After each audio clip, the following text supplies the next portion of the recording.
ആദ്യ രാത്രിയിൽ തന്നെയാണ് അത് സംഭവിച്ചത്. അവൾ അടിവയറ്റിൽ കൈവച്ച് അലമുറയിട്ട് കരയാൻ തുടങ്ങി. എന്തു ചെയ്യണമെന്നറിയാതെ ഞാൻ കട്ടിലിൽ പകച്ചിരുന്നു പോയി. അടിമുടി വിയർക്കാൻ തുടങ്ങി. കരച്ചിൽ കേട്ട് വീട്ടിലെ മറ്റു മുറികളിലെ വാതിലുകളെല്ലാം ഓരോന്നായി തുറക്കപ്പെട്ടു. ഞങ്ങളുടെ മുറിയുടെ വാതിൽ വന്ന് ആരൊക്കെയോ ഉറക്കമുട്ടി. ഷോക്ക് അടിച്ച പോലെ ഇരുന്ന് ഞാൻ എണീറ്റ് മുഖത്തെ വിയർപ്പെല്ലാം തുടച്ചു.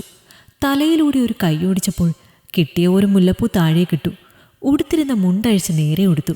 വാതിൽ മെല്ലെ തുറന്നു. അച്ഛനും അമ്മയും ഏട്ടനും ഏട്ടത്തിയും പെങ്ങളും അളിയനും എല്ലാവരും എന്നെ രൂക്ഷമായി നോക്കി. അമ്മയും ഏട്ടത്തിയമ്മയും പെങ്ങളും മുറിയിലേക്ക് തള്ളിക്കയറി. മറ്റു 3 പേർ അകത്തേക്ക് കയറാൻ മടിച്ച് പുറത്ത് തന്നെ നിന്നു. മുറി വിട്ട് പുറത്തിറങ്ങിയ എന്നെ ഏട്ടനും അളിയനും എന്തൊക്കെയോ അർത്ഥം വെച്ച് നോക്കി. വിനയ കുനയനായി ഞാൻ അടുത്തുള്ള സോഫയിൽ ചെന്നിരുന്നു. ടേബിളിൽ വെച്ച വെള്ളത്തിന്റെ പാത്രം വായിലേക്ക് കമിഴ്ത്തി. മുറിയിൽ നിന്ന് അമ്മ ഉറക്കെ പറഞ്ഞു, വേഗം ആശുപത്രിയിലേക്ക് കൊണ്ടുപോകണമെന്ന്. അത് കേട്ട് അവിശ്വസനീയമാ വിധം അച്ഛൻ എന്നെ അടിമുടിയൊന്ന് നോക്കി. അച്ഛൻ്റെ ആ നോട്ടം എൻ്റെ നെഞ്ചത്ത് ഒരു ഉലക്ക കൊണ്ടടിച്ചതിന് സമമായിരുന്നു. ഇവിടുത്തെ വണ്ടിയിൽ കൊണ്ടുപോകാമെന്ന് ഏട്ടൻ പറഞ്ഞു. അത് പറ്റില്ല, ശരീരം ഇളകാതെ കൊണ്ടുപോകണമെന്ന് പെങ്ങൾ. ഞാൻ ഫോൺ എടുത്ത് മുറ്റത്തേക്കിറങ്ങി കോൾ ബട്ടൺ അമർത്തി. ഹലോ, അമല ഹോസ്പിറ്റൽ അല്ലേ? ഒരു ആംബുലൻസ് വേണം. ദയവായി നിലവിളി ശബ്ദം ഇടരുത്. ഡ്രൈവർക്ക് അഡ്രസ്സ് പറഞ്ഞു കൊടുത്ത് തിരിച്ച് ഞാൻ അകത്തേക്ക് തന്നെ കയറി. ഉലക്ക കൊണ്ട് 2ാമത്തെ ഇടിയുമായി അമ്മ പറഞ്ഞു, മോളുടെ വീട്ടിലേക്ക് വിളിച്ച് കാര്യം പറയണമെന്ന്. ഞാൻ ഫോണുമായി വീണ്ടും മുറ്റത്തേക്കിറങ്ങി കോൾ ബട്ടൺ അമർത്തി. ഹലോ അമ്മാവാ, ഇത് ഞാനാണ്. ദിവ്യയെ അതികഠിനമായ വേദനയെ തുടർന്ന് അമല ഹോസ്പിറ്റലിലേക്ക് കൊണ്ടുപോവുകയാണ്.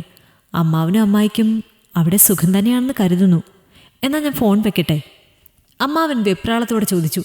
ദിവ്യയ്ക്ക് എവിടെയാ മോനെ വേദന എന്ന്. അടിവയറ്റിലാണെന്ന് ഞാൻ പറഞ്ഞപ്പോൾ അങ്ങേ തലയ്ക്കൽ വല്ലാത്ത ഒരു നിശബ്ദതയും ഒടുവിൽ ഒരു ദീർഘനിശ്വാസവും. അപ്പോഴേക്കും ആംബുലൻസ് വന്നു. അയൽക്കാരുടെ വീടുകളിലെ വെളിച്ചം ഓരോന്നോരോന്നായി തെളിയുന്നത് ഞാൻ നിർവികാരനായി നോക്കി നിന്നു. പലരും ഓടി വന്നു. പെണ്ണുങ്ങൾ അകത്തേക്ക് ഓടിക്കയറി. കാര്യമറിഞ്ഞ ആണുങ്ങൾ തെങ്ങിൻ്റെ ചോട്ടിലും കവുങ്ങിൻ്റെ ചോട്ടിലും കൂട്ടം കൂടി നിന്ന് എൻ്റെ ചലനങ്ങൾ നിരീക്ഷിക്കുന്നുണ്ടായിരുന്നു. ഓടി വന്ന മധുര 17കാരി അരുണിമ കിതപ്പോട് രമചേച്ചിയോട് ചോദിച്ചു, ആർക്കാമ്മേ ഇവിടെ അസുഖമൊന്നും? എന്തിനാ അമ്മേ ആംബുലൻസ് വന്നതെന്നും? മോൾ എന്തിനാ ഇങ്ങോട്ട് വന്നത്? അതൊക്കെ ഞങ്ങൾ വലിയ ആൾക്കാർ നോക്കിക്കോളാം, കുട്ടികൾ അറിയേണ്ട കാര്യമല്ല ഇത്. പറഞ്ഞു തീരും മുമ്പ് രമചേച്ചി എന്നെ ഒരു നോട്ടം നോക്കി. ഞാൻ ചൂളിപ്പോയി. ആംബുലൻസിലേക്ക് അവളെ കോരിയെടുത്ത് കിടത്തിയത് ഞാൻ തന്നെയാണ്. അപ്പോഴും അവൾ വേദന കൊണ്ട് പുളയുന്നുണ്ടായിരുന്നു. ആശുപത്രിയിലെത്തി നേരെ ഐസിയുവിലേക്ക് കയറ്റി. അവൾ വിശദമായ പരിശോധനയ്ക്ക് വിധേയമാക്കപ്പെട്ടു. ഡോക്ടർ എന്നെ മാത്രമായി റൂമിലേക്ക് വിളിച്ചു. കാര്യങ്ങൾ വിശദമായി പറഞ്ഞു. ഭാര്യയെ ഒരു ദിവസം ഇവിടെ അഡ്മിറ്റ് ചെയ്യുമെന്നും അതിനുശേഷം വീട്ടിലേക്ക് പോയാൽ ഒരാഴ്ച എല്ലാ തരത്തിലുമുള്ള വിശ്രമം കൊടുക്കണമെന്നും നിർദ്ദേശിച്ചു. ഒരാഴ്ചയുടെ കാര്യം കേട്ട ഞാൻ നിരാശയിൽ മുറിയിൽ നിന്ന് പുറത്തേക്കിറങ്ങി. എല്ലാവരുടെയും കണ്ണുകൾ എൻ്റെ നേരെ തിരിഞ്ഞു. എന്ത് ചോദിക്കണമെന്നറിയാതെ എല്ലാവരും നിന്ന് പരുങ്ങുന്നുണ്ടായിരുന്നു. അത് കണ്ട് അളിയൻ എൻ്റെ കൈ പിടിച്ച് ദൂരേക്ക് മാറ്റി നിർത്തി ചോദിച്ചു, എന്താ അളിയ പ്രശ്നമെന്ന്?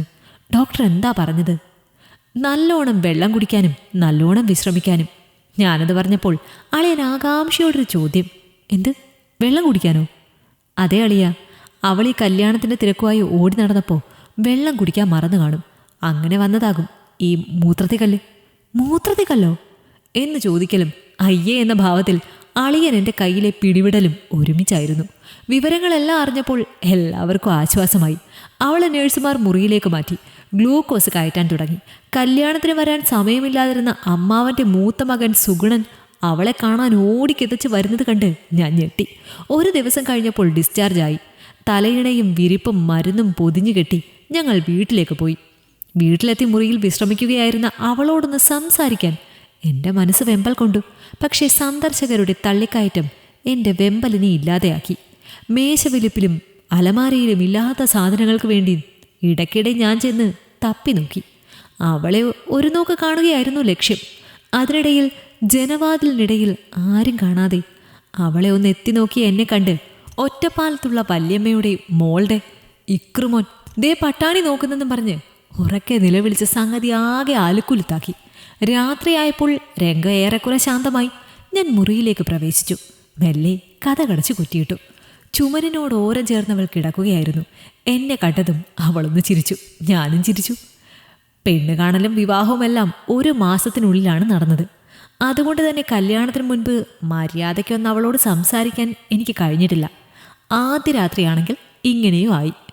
ഇനി രണ്ടാമത്തെ രാത്രിയിൽ അവൾ ഈ അവസ്ഥയിൽ കിടക്കുമ്പോൾ എങ്ങനെയൊന്ന് സംസാരിച്ചു തുടങ്ങുമെന്നോർത്ത് ഞാൻ വിഷണ്ണനായി. അവൾ ആകെ ക്ഷീണിച്ചിരിക്കുന്നു. എന്നെ നോക്കുമ്പോഴും ആ കണ്ണുകൾ ഇടയ്ക്കിടെ ക്ഷീണം കൊണ്ട് അടച്ചു തുറക്കുന്നത് ഞാൻ കണ്ടു.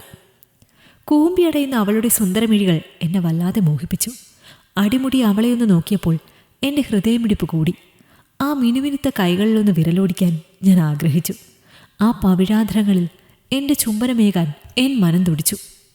പക്ഷേ ഒരു സ്പർശനം പോലും എൻ്റെ സിരകളെ ചൂട് പിടിപ്പിക്കുമെന്ന് എനിക്കറിയാമായിരുന്നു.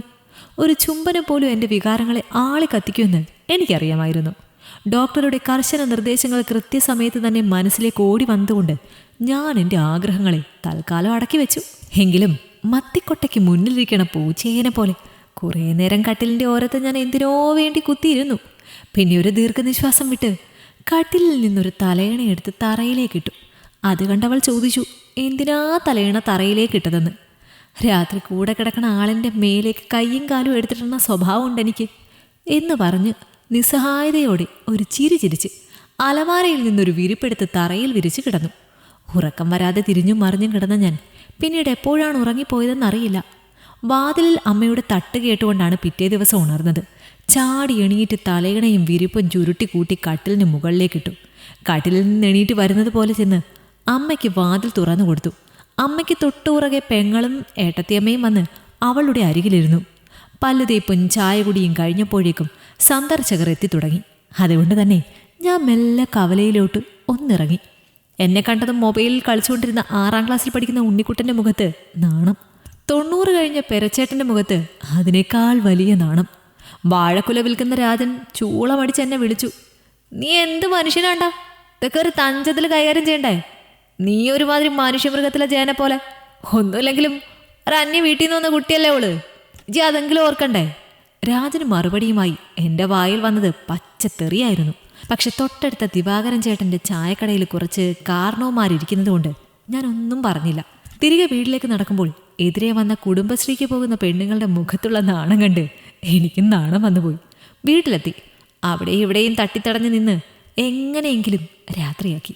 മുറിയിലേക്ക് കയറി എന്നെ കണ്ട പാടെ അവൾ എണീറ്റിരുന്നു.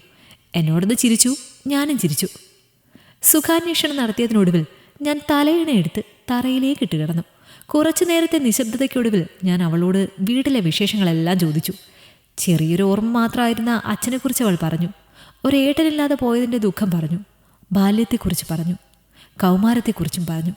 ഒടുവിൽ മക്കളെ നന്നായി വളർത്താൻ അമ്മ അനുഭവിച്ച കഷ്ടപ്പാടുകളെക്കുറിച്ച് അവൾ പറഞ്ഞു വന്നപ്പോൾ ശബ്ദം ഇടറുന്നത് ഞാൻ അറിഞ്ഞു. കേൾവിക്കാരനായി ഇരുന്നതിനൊടുവിൽ ഞാൻ എന്നെക്കുറിച്ച് പറഞ്ഞു. എൻ്റെ കുടുംബത്തെക്കുറിച്ച് പറഞ്ഞു.